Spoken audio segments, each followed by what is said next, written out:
Next जो आज का हमारा टॉपिक है that is microbes in industrial products.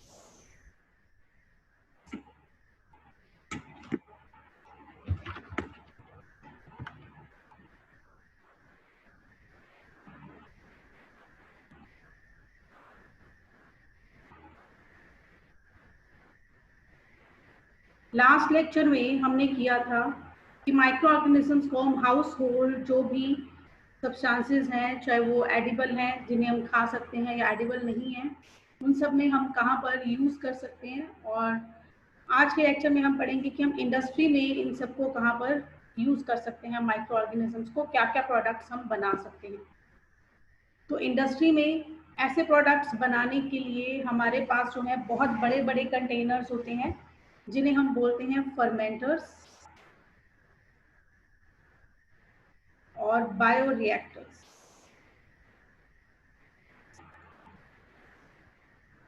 जिनके अंदर हम जो जिस सब्सटेंस की हमने फर्मेंटेशन करनी है उस सब्सटेंस को हम डाल देते हैं, प्लस हम माइक्रोब्स को डाल देते हैं और फर्मेंटेशन होती है और जो प्रोडक्ट है उसको रिकवर कर लिया जाता है उसी कंटेनर में से। फर्मेंटर्स जो हैं वो और कुछ नहीं होते, वो बड़े बड़े स्टील के कंटेनर्स होते हैं जिनकी कैपेसिटी 100 टू 1000 लीटर तक हो सकती है। इतने बड़े बड़े कंटेनर्स होते हैं इंडस्ट्री में जिनके अंदर फर्मेंटेशन करके जो है प्रोडक्ट्स जो है वो निकाले जा सकते हैं। ठीक है, they can be continuous fermenters. दो तरह की हो सकते हैं ये फर्मेंटर्स, जिसके अंदर कॉन्टिन्यूसली हम नया मटेरियल, रॉ मटेरियल डालते जा रहे हैं और प्रोडक्ट निकालते जा रहे हैं। Suppose this is a container, तो इसमें एक जगह जो है यहाँ पर थोड़ी सी स्पेस होगी, ये कंटेनर है, इधर से स्पेस होगी जहां से हम रॉ मटेरियल को लगातार डाल सकते हैं और यहाँ पर हम प्रोडक्ट को रिकवर कर सकते हैं। जो भी हमने फर्मेंटेशन का प्रोडक्ट हमें मिलेगा उसे हम यहाँ से निकाल सकते हैं। तो इस तरह के फर्मेंटर्स जिसमें लगातार जो है रॉ मटेरियल ऐड होता रहता है और प्रोडक्ट जो है साथ साथ में रिकवर होता रहता है, उसे हम बोलते हैं कॉन्टिन्यूस फर्मेंटर। इस कॉन्टिन्यूस फर्मेंटर का फायदा क्या होता है कि प्रोसेस जो है वो कॉन्टिन्यूस लगातार चलता रहता है, प्रोडक्शन जो है 24 आवर्स हम ले सकते हैं। अब रॉ मटेरियल हम यहाँ पर क्या डालेंगे, सपोज अल्कोहल बनानी है, शराब बनानी है, तो रॉ मटेरियल यहाँ पर कुछ व्हीट, बाजरा, ज्वार कुछ भी डाला जा सकता है, फ्रूट्स डाले जा सकते हैं जैसे कि ग्रेप्स, एप्पल्स, कोई भी फ्रूट्स, और उसके साथ में डाला जाता है inoculum. Inoculum means a starter, जो इस पूरे प्रोसेस को स्टार्ट करेगा। और इनोकुलम इस प्रोसेस में क्या होता है, एक माइक्रो ऑर्गेनिज्म डाला जाता है जो कि इन फ्रूट्स पर या जो ग्रेन्स हैं इन पर एक्ट करेगा और प्रोडक्ट फर्मेंटेशन का हमें क्या मिलेगा, अल्कोहल। तो इस तरह से हम कॉन्टिन्यूसली जो है ये नीचे से यहाँ से जो है सारा प्रोडक्ट रिकवर कर सकते हैं और फिर उसे जो है चेक कर कर मार्केट में भेजा जाता है। And this all process is known as down streaming process.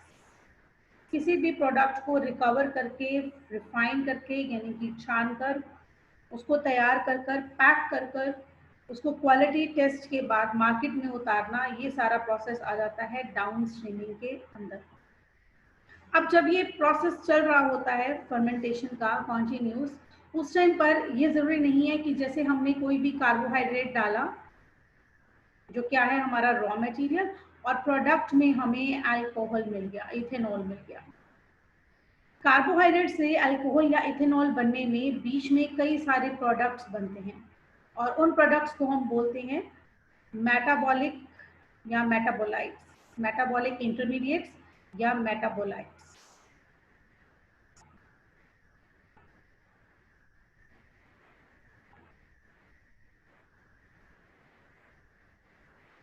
तो मेटाबॉलिक इंटरमीडिएट्स या मेटाबोलाइट्स जो हैं ये फर्दर हो सकते हैं। यस मैम, कविता को वो ऐप में ऐड कर लो, वॉइस ऐप में। किसको? कविता। कविता को?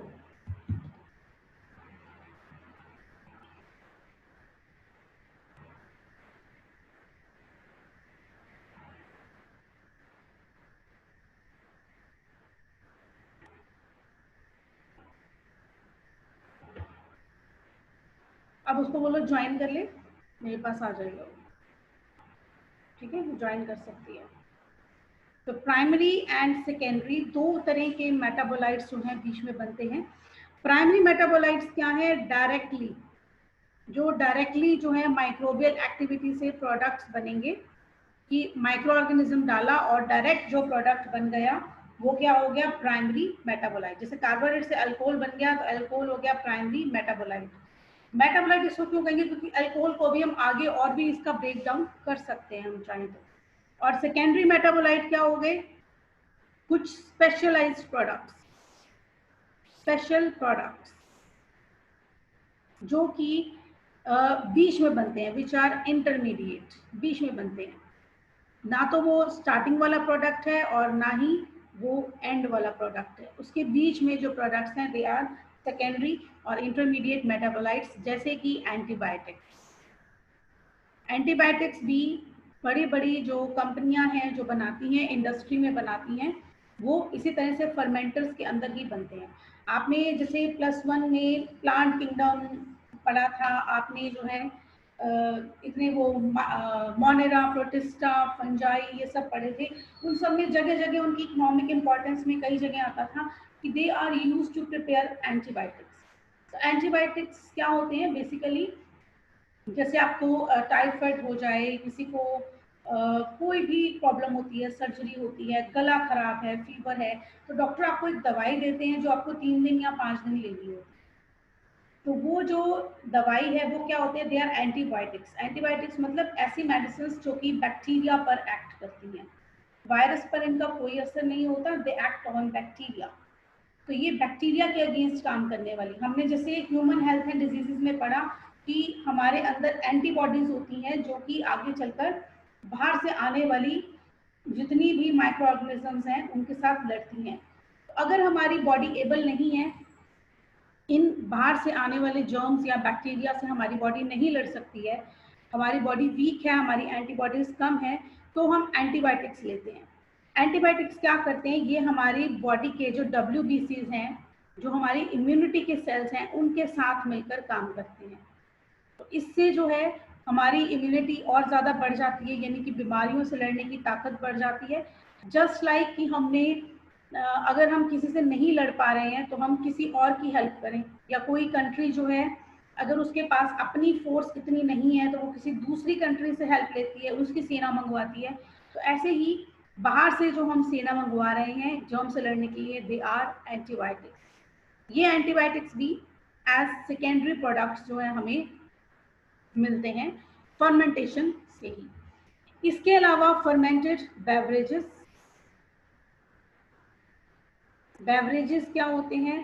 कोई भी ऐसा ड्रिंक जो आपको रिफ्रेशिंग लगे, जैसे चाय, कॉफ़ी है, और जितने भी आप देखो ये बियर, विस्की, रम, वोडका, जो भी ऐसी ड्रिंक्स हैं इन सबको हम क्या बोलते हैं? बेवरेजेस। तो ये सब भी फर्मेंटेशन से बनते हैं। बेसिकली इनमें भी यूज होता है yeast, that is saccharomyces. Saccharomyces की भी एक स्पेशल स्पीशीज है सेरिविसे। इसे हम ब्रूअर्स यीस्ट भी बोलते हैं। ब्रूअर क्या होते हैं? जो शराब निकालते हैं। तो शराब निकालने के लिए, जो अल्कोहल निकालने के लिए जो यीस्ट है, दैट इज सैक्रोमाइसिस सेरिविसे। अलग अलग प्रोडक्ट्स पर ये अलग अलग तरीके से काम करता है। जैसे कि बार्ली, उस पर अगर हम उसकी फर्मेंटेशन करेंगे तो उससे निकलती है बियर। ऐसे ही फ्रूट जूसेस जैसे ग्रेप्स का, एप्पल का, ये सब जो जूसेस हैं अगर हम इनकी फर्मेंटेशन कराएं सैक्रोमाइसिस सेरेविसे से, तो इससे बनती है वाइन और ब्रांडी। सीरियल्स, गेहूं, चावल, इन सब चीज़ों से बनती है, इन सब की जो फर्मेंटेशन है उससे बनती है विस्की। मोलेसिस, इनसे बनता है रम।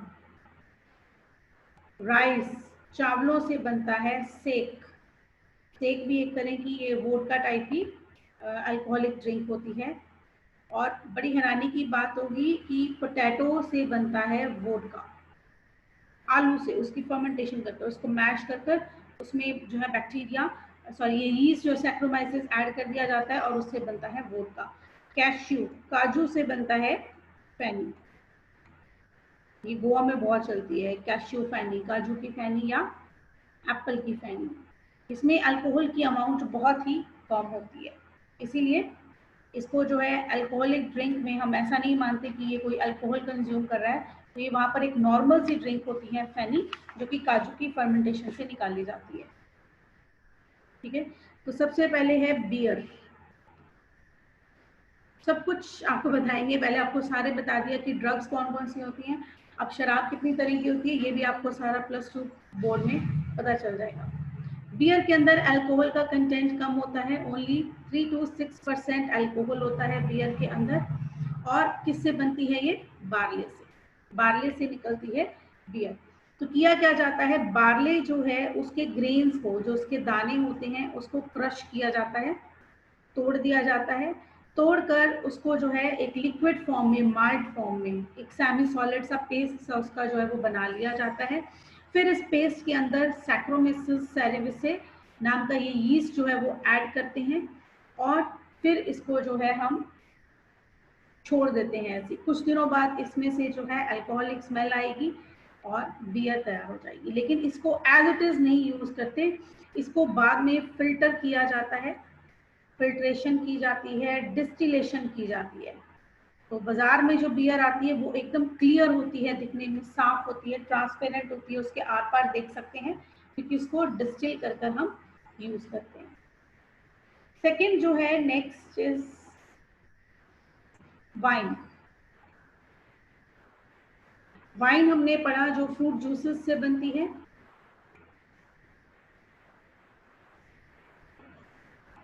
तो एक तरह की वाइन होती है रेड वाइन। रेड वाइन जो है वो होती है ग्रेप्स की वजह से। जब हम ग्रेप्स की फर्मेंटेशन करते हैं अंगूरों की, तो उसका कलर जो है वो रेड कलर का आ जाता है, तो उससे बनती है रेड वाइन। एक आता है सिडार, ये आपने सुना होगा, एप्पल सिडार विनेगर और ये सब जो आप सुनते हो, ये जो है एप्पल से बनता है। जो एप्पल का जूस है उसके अंदर सैक्रोमिसिस सेरेविसे डालकर जो है सिडार जो है वो बनाया जाता है। इनके अंदर अल्कोहल का कंटेंट अब ज्यादा होता है, 10 to 20% अल्कोहल इनके अंदर प्रेजेंट होता है। शैंपेन क्या होती है? शैंपेन जो है अल्कोहल होती है, बस जो वाइन है इसको कार्बोनेटेड कर दिया जाता है। कार्बोनेटेड जैसे आप कोल्ड ड्रिंक्स पीते हैं, कहते हैं इसके अंदर गैस है, जो उसके अंदर जो कार्बोनेटेड किया हुआ है उसके अंदर गैस जो उसको करके उसकी जो एफर्वेसेंसी क्रिएट की हुई है, तो अगर वाइन में ये कर दें तो that makes the champagne. Next is brandy. Brandy में बहुत ज़्यादा अल्कोहल होता है, 60 to 70% जो है ब्रांडी वो अल्कोहल ही होती है। और ये ग्रेप वाइन, ग्रेप से बनी हुई वाइन की डिस्टिलेशन से बनती है। डिस्टिलेशन में जो है बाकी और सब्सटेंसेस निकल जाते हैं और अल्कोहल ही रह जाता है। Then is whisky. विस्की में 60 to 80% अल्कोहल होता है, सबसे ज़्यादा कंटेंट अल्कोहल का विस्की के अंदर ही होता है। और ये भी डिस्टिलेशन से प्रोड्यूस होती है। जो बनाई जाती है उसको पहले छाना जाता है, उसकी डिस्टिलेशन की जाती है, जो भी ग्रेन्स वगैरह के पार्टिकल्स हैं वो सब निकल जाते हैं और वो क्लियर हो जाती है फर्मेंटेशन के बाद। ठीक है, तो इस तरह से एक और भी ड्रिंक है दैट इज जिन। 40% अल्कोहल होती है एंड इट इज फ्लेवर्ड। इसमें पाइनएप्पल, मैंगो, बनाना ये सब फ्लेवर्स भी आते हैं। And rum, it is also 40% alcohol. Alcohol content इसमें भी कम होता है, ये विस्की की डिस्टिलेशन से तैयार होते हैं। नेक्स्ट है वेरी इंपॉर्टेंट टॉपिक जो इस चैप्टर में से काफी बार जो है वो पूछा भी जाता है, and that is antibiotics.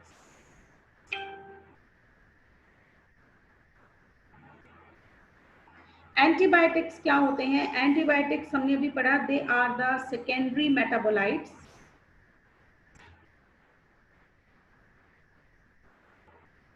Secondary metabolites मतलब जो प्रोडक्ट से शुरू होना है, जिस प्रोडक्ट पे एंड होना है, उसके बीच में इंटरमीडिएट जो बने हैं फाइनल प्रोडक्ट आने से पहले जो इंडस्ट्री में बने हैं, दे आर सेकेंडरी मेटाबोलाइट्स, जिनको हम यूज करते हैं एज ड्रग्स। ड्रग्स क्या होती हैं? कोई भी ऐसे केमिकल्स जो कि हमें ट्रीटमेंट के लिए हम यूज कर सकते हैं, they are the drugs.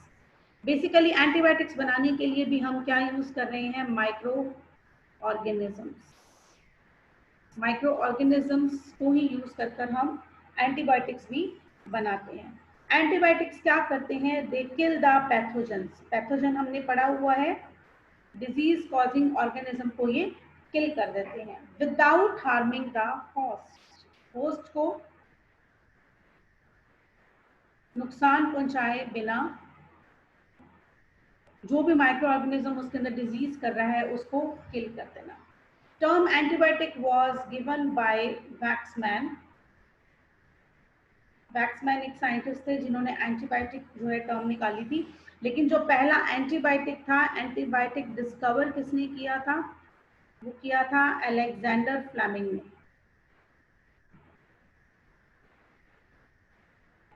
Alexander Fleming ने एक फंगस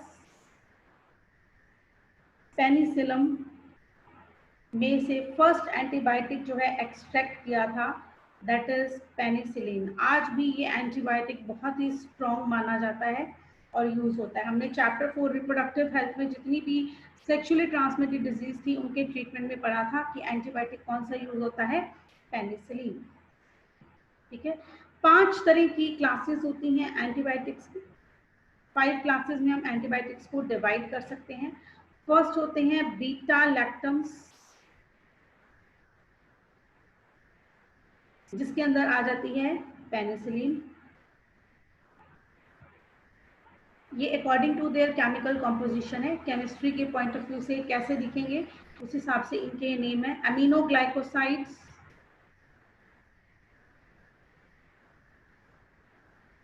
सेकेंड क्लास है अमीनोग्लाइकोसाइड्स, जिसके अंदर आ जाते हैं जेंटामाइसिन नाम का एंटीबायोटिक। थर्ड है क्विनोलोन्स।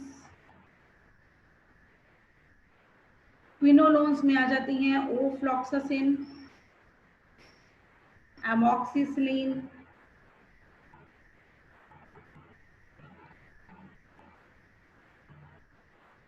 फोर्थ जो है type of antibiotics, they are sulphonamides. Sulphonamides में आ जाता है सल्फोमीथा ऑक्साजोल, ये एक एंटीबायोटिक का नाम है, सल्फोमीथा ऑक्साजोल। और फिफ्थ टाइप के होते हैं ग्लाइकोपेप्टाइड्स। 5वें तरह के एंटीबायोटिक्स होते हैं ग्लाइकोपेप्टाइड्स, जैसे कि वेनोमाइसिन। ये 5 तरह के एंटीबायोटिक्स जो हैं अलग अलग डिजीजेस में, अलग अलग बॉडी के पार्ट्स में, इन्फेक्शंस में यूज होते हैं। तो इनका एक्शन कैसे होता है, कैसे एंटीबायोटिक्स एक्ट करते हैं हमारी बॉडी पे? एक्शन इनका क्या होता है? जो पेनिसिलिन है, पेनिसिलिन एंटीबायोटिक है, ये क्या करती है? बेसिकली ये जो भी हमारी बॉडी के अंदर जिस बैक्टीरिया ने अटैक किया है, ये उसकी सेल वॉल फॉर्मेशन को रोक देती है, सेल वॉल फॉर्मेशन को स्टॉप कर देती है। किसकी? बैक्टीरिया की। मान लो कोई बैक्टीरिया है जिसने आपके थ्रोट में इन्फेक्शन की हुई है, गले में इन्फेक्शन की हुई है, आपको फीवर आ रहा है, तो पेनिसिलिन लेने से क्या होगा? जो बैक्टीरिया आपकी बॉडी के अंदर, आपके ब्लड के अंदर प्रेजेंट है, उन सब की सेल वॉल नहीं होगी। बैक्टीरिया जो एवरी 20 मिनट्स डिवाइड करते हैं, सपोज 10 बैक्टीरिया एंटर किए तो वो 20 मिनट्स बाद 20 हो जाएंगे, अगले 20 मिनट्स बाद यानी कि 40 मिनट्स के बाद जो है वो 80 हो जाएंगे। इस तरह से उनका जो है काउंट जो है वो बढ़ता जाता है।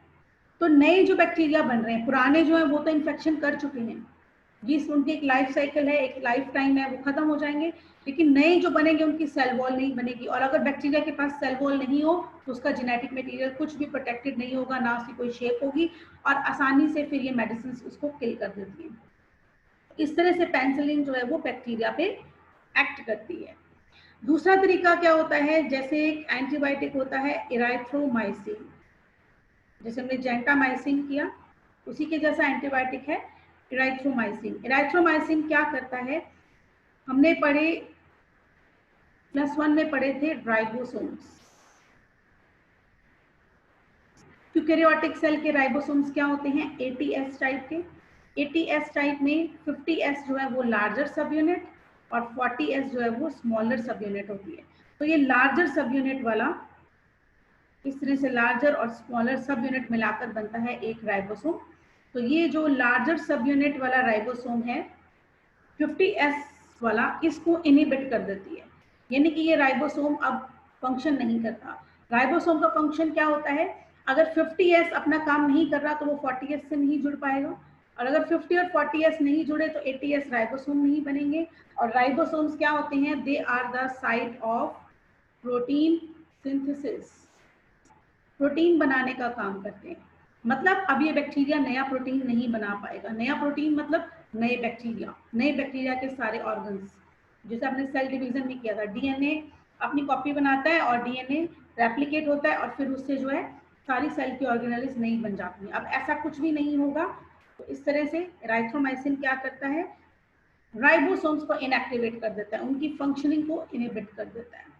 थर्ड तरीका क्या हो सकता है, जैसे कि स्ट्रेप्टोमाइसिन नाम का एंटीबायोटिक करता है। स्ट्रेप्टोमाइसिन जो है एंटीबायोटिक, वो 30S टाइप के राइबोसोम्स को इनहिबिट कर देता है, उनकी एक्टिविटी को स्टॉप कर देता है। अगेन जो 70S टाइप के राइबोसोम्स होते हैं प्रोकैरियोटिक सेल में, उनके जो 30S टाइप है वो ब्लॉक हो गए, मतलब दो राइबोसोम की सब यूनिट्स एक दूसरे के साथ नहीं जुड़ी तो प्रोटीन नहीं बनेगा। ऐसे ही एंटीबायोटिक्स होते हैं टेट्रासाइक्लिन। टेट्रासाइक्लिन क्या करता है, टेट्रासाइक्लिन जो है वो बैक्टीरिया के टीआरएनए के साथ जो है वो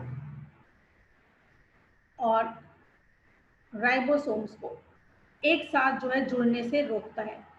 टीआरएनए और राइबोसोम्स एक साथ क्यों जुड़ते हैं, चैप्टर 6 में आपको ये बात क्लियर हो जाएगी जब हम पढ़ेंगे किस तरह से प्रोटीन बनते हैं हमारी बॉडी के अंदर।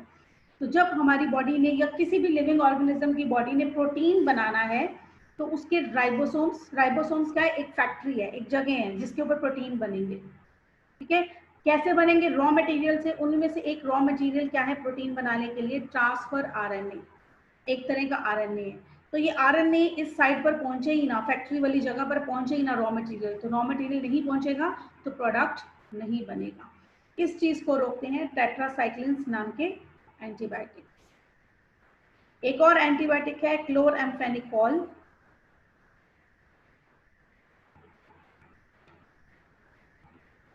क्लोरएम्फेनिकोल जो एंटीबायोटिक है ये प्रोटीन सिंथेसिस को रोकता है, यानी कि ये दोनों राइबोसोम्स को भी अटैच होने देता है, टीआरएनए को राइबोसोम्स पर भी आने देता है, लेकिन आगे का काम को रोक देता है, यानी कि प्रोटीन को नहीं बनने देता है। और लास्ट है एक और एंटीबायोटिक, दैट इज नोवोबायोसिन। नोवोबायोसिन का काम क्या है, इट इनहिबिट्स डीएनए सिंथेसिस। ये डीएनए को ही नहीं बनने देता, ना डीएनए होगा ना ही प्रोटीन बनेगा। जब डीएनए ही नहीं होगा, डीएनए रेप्लिकेट नहीं करेगा, जब रेप्लिकेट नहीं हुआ तो सेल और ऑर्गेनेल्स बनाने के कोई सोच भी नहीं सकता, क्योंकि डीएनए ही ऐसा हमारी बॉडी के अंदर स्ट्रक्चर है जो कि नए प्रोटीन्स यानी कि अपने जैसा डीएनए बनाकर नई तरह के सारे ऑर्गन्स जो है वो बना सकता है। तो ये एंटीबायोटिक्स की प्रोडक्शन कैसे होती है, इनको कैसे प्रोड्यूस किया जाता है। इनको प्रोड्यूस करने के लिए रॉ मटेरियल जो हमें चाहिए वो हमें मिलता है लाइकन से। जैसे हमने पढ़ा कि पेनिसिलम नाम की फंगस है, तो पेनिसिलम क्या है, एक तरह से प्रोडक्शन में रॉ मटेरियल है। ऐसे ही लाइकन्स, कई तरह की फंगस, कई तरह के एक्टिनोमाइसिटीज नाम की फंगस, कई तरह के यू बैक्टीरिया, ये सब आपने 10+1 में पढ़े हुए हैं। इन सब में से एक्सट्रैक्ट किया जाता है रॉ मटेरियल, फिर उसकी फर्मेंटेशन की जाती है और फर्मेंटेशन से हमें एंटीबायोटिक मिलता है। फिर उस एंटीबायोटिक को रिकवर कर उसको पाउडर, सिरप, इन सब चीज़ों की टैबलेट की फॉर्म में बनाकर पैक करके मार्केट में भेजा जाता है। ठीक है। अब ये सब पैकिंग रिफाइन इनकी क्यों होती है? ताकि इनकी पोटेंसी बढ़ जाए। पोटेंसी मतलब इनकी पावर, बैक्टीरिया पर काम करने की इनकी पावर ताकि बढ़ जाए। एंटीबायोटिक्स को हम यूज कहाँ कहाँ पर करते हैं? यूजेस ऑफ एंटीबायोटिक्स, एंटीबायोटिक्स को हम कई तरह की डिजीजेस को क्योर करने में यूज करते हैं। जितनी भी बैक्टीरियल डिजीजेस हैं जैसे कि टाइफाइड, डिप्थेरिया, निमोनिया, ये डिजीजेस बैक्टीरियल डिजीजेस हैं, इन सब की ट्रीटमेंट में हम एंटीबायोटिक्स को यूज करते हैं। एंटीबायोटिक्स जो हैं वो कई तरह के फूड को प्रिजर्व करने के भी काम आते हैं। हमारे यहाँ हम इतना प्रिजर्व फूड नहीं खाते, लेकिन जो वेस्टर्न कंट्रीज हैं वहाँ पर वो सब चीज़ें जो है फ्रोजन होती हैं, और फ्रोजन को बस वो गर्म करते हैं। कई बार तो गर्म भी नहीं करते, एज इट इज कैन में से खोल कर निकाल कर खा लेते हैं। तो वो कैन वाले फूड में इन्फेक्शन भी बहुत हो सकती है, उससे बचने के लिए उसके अंदर एंटीबायोटिक्स भी डाल दिए जाते हैं। एनिमल्स को भी हम एंटीबायोटिक्स दे सकते हैं। एनिमल्स पे भी it can be used antibiotics, ताकि उनको डिजीजेस ना हो। मोस्ट ऑफ द एंटीबायोटिक्स जो है वो एनिमल्स और हमारे सेम ही होते हैं। ऐसा नहीं होता कि जानवरों को, डॉग्स वगैरह को जो एंटीबायोटिक दिया जा रहा है वो डिफरेंट है।